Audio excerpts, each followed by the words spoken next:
Hey guys, today is Friday, September 25th, 2020. Let's take a look at the market right now. So the market today, it seems that we had this kind of double bottom here, if this was the bottom, and now we're bouncing pretty quickly to the upside.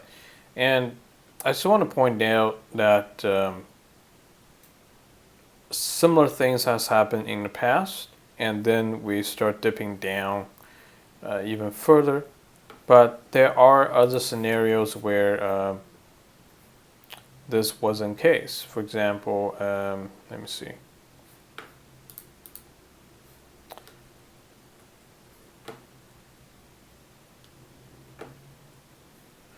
For example, we had this kind of move, right? We came down, and also this one came up, right? So that was a 17%, that's 18%. Now, how much do we have now? Let's take a look.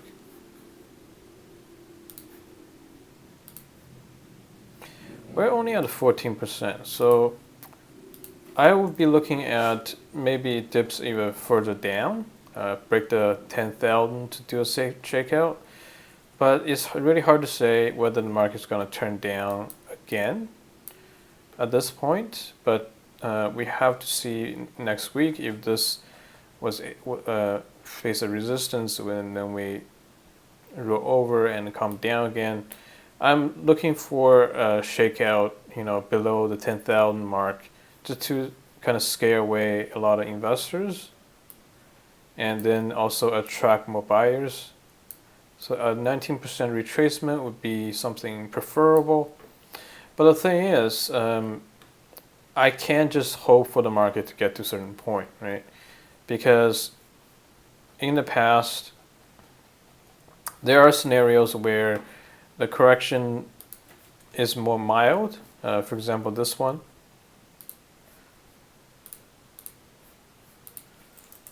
So I'm gonna just do a more concrete comparison. For example, this one here, it came down gradually. Then that was 2009.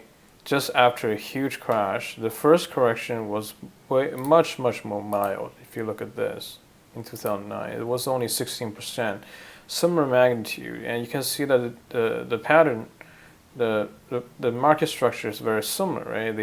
The thing came down, made a bottom, then came up again, kind of did a double bottom, then just took off, right? So we could be another scenario I'm looking at is that we could be just doing this and then just take off to the upside, and that is totally possible if you look at this.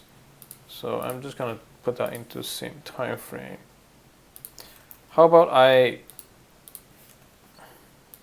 had in my previous comment here about the market, what I'm expecting. Market could turn around before election result this time due to lack of black swan scenario and due to a lot of expectation. Right now, the general consensus in the market, if you look at everything, you look at all the media channels, if you look at everyone's analysis, all the Wall Street analysts, all the fund managers that come out and talk on TV, what they're expecting is that we're going to have continued volatility, continued decline, expected volatility or decline going into the election. Then the market is going to maybe recover, just like 2016. If you look at 2016, I was trading there.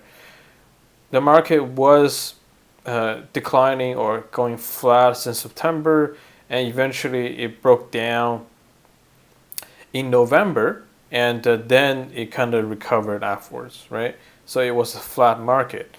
But in my opinion, because the very fact that the entire market, the consensus expecting the market to continue to be weak going into the election, I think what's going to happen this time is that we're going to rally towards into the election. We're going to rally hard going into the election instead of just going flat. In my opinion, I think because the market is not expecting that, so it's very likely that's going to do what the opposite is going to right now it's actually flattening out. Then we're going to rally hard on to the November and make a new all-time high. Actually, highly likely that this could happen. And if I just take this, maybe take this chart over and just,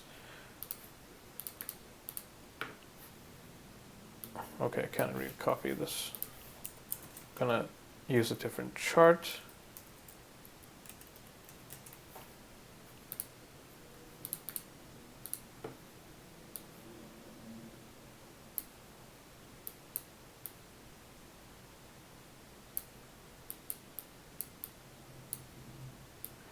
Again, I'm just hypothesizing my findings here. I'm just doing some guesswork, obviously.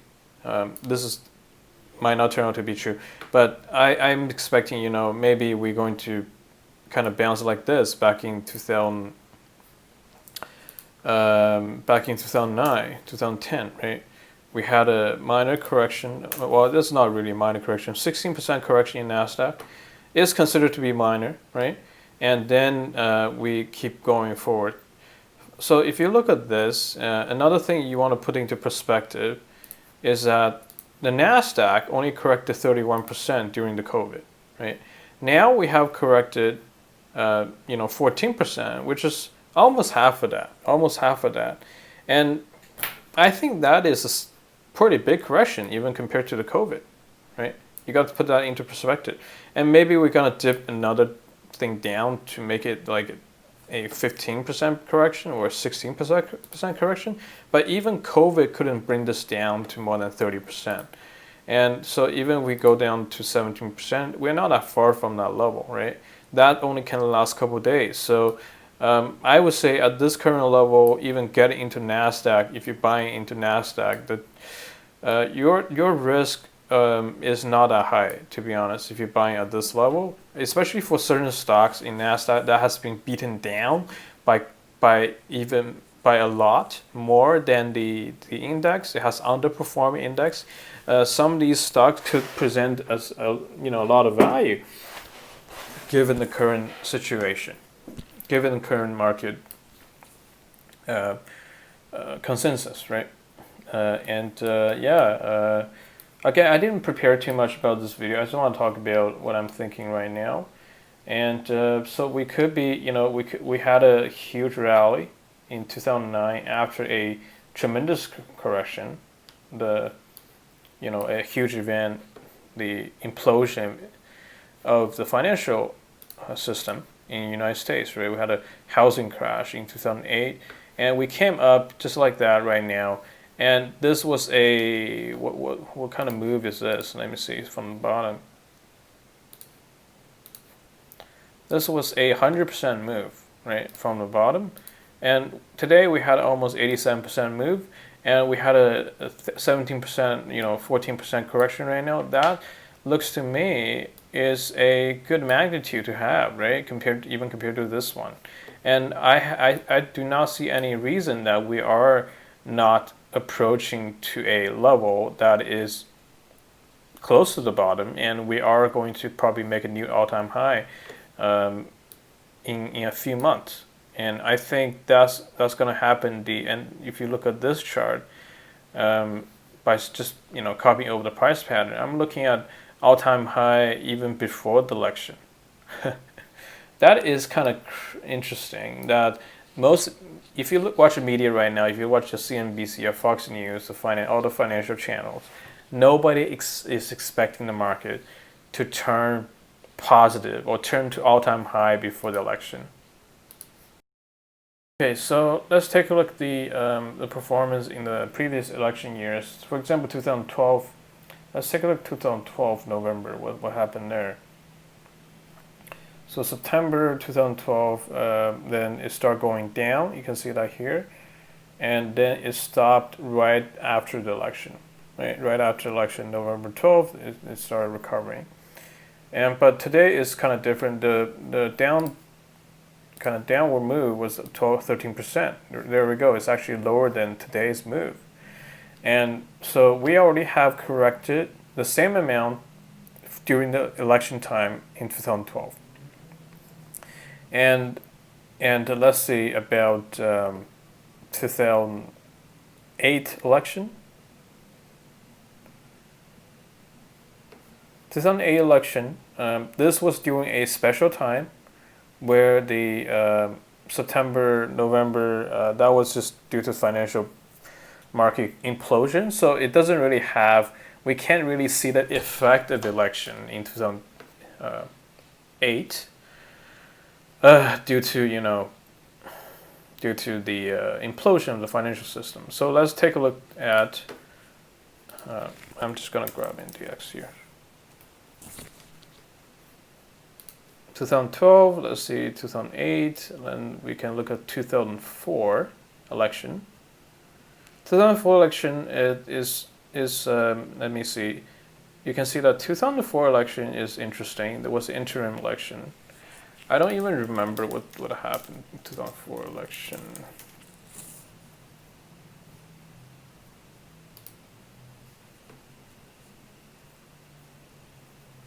Oh yeah, it was.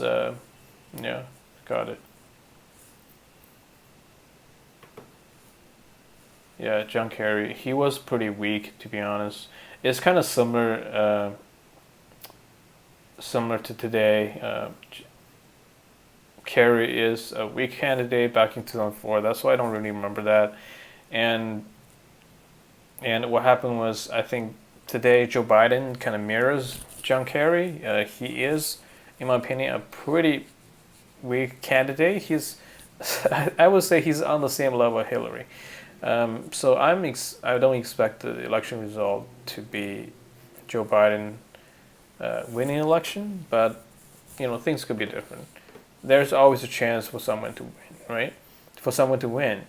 And okay, so 2004 election, you can see that this was interim election, right? 2008 was not interim, and 2004 is an interim election. And this election, you can see that based on our history, 2004, the stock market actually rallied. It corrected between June to August, and then actually not between June to August. The high was January to August, right? January 2004 to August 2004. That was after the dot-com bubble.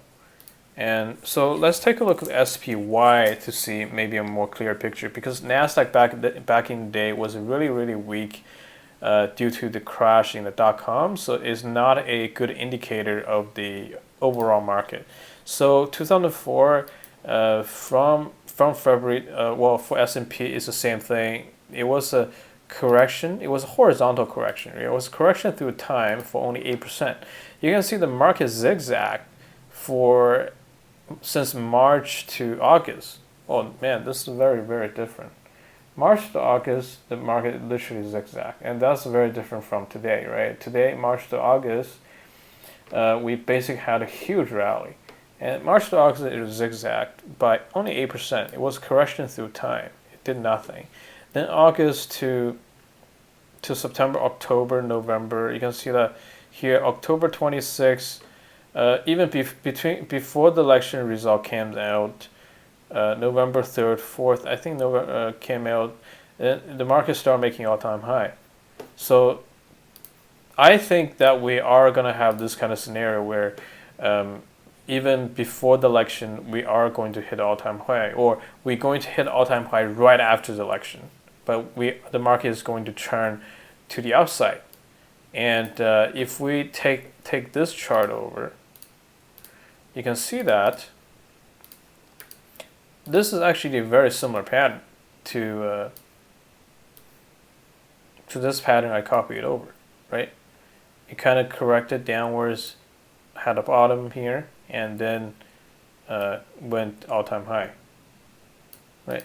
So I think these two are very possible potential scenarios here. Okay, and let's take a look at 2000. 2000 election, 2000. I don't know if 2000 we can see the effect of the election, because that was implosion of the tech bubble.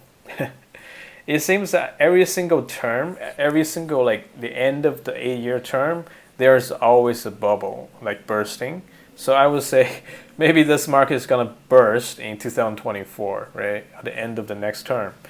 Yeah, so that's kind of interesting observation. I think that's just coincidence. But in 2000, the market imploded, and 2008 it imploded. 2016 kind of imploded as well, right? Before the election, we had a crash in August, and maybe we're gonna have another one in 2024. That's kind of interesting. Anyway, so 2000 November, you can see that because the tech bubble kind of imploded in November, it was just going horizontal. It started going down since August, right? And that was due to the NDX. The effect is more apparent on the NDX because implosion starts in March, and then it accelerates in September all the way down. So you can't see the effect of the election on the market because it wasn't a uptrending or a stable market. It was everyone trying to sell and sell. They don't really care what's happening on the election during the election. So okay, so that's what I want to talk about today, and it seems that based on my analysis, maybe I'm biased. I think the market is going to turn, and we are going to hit all-time high right before or right after the election. Thanks. See you next time.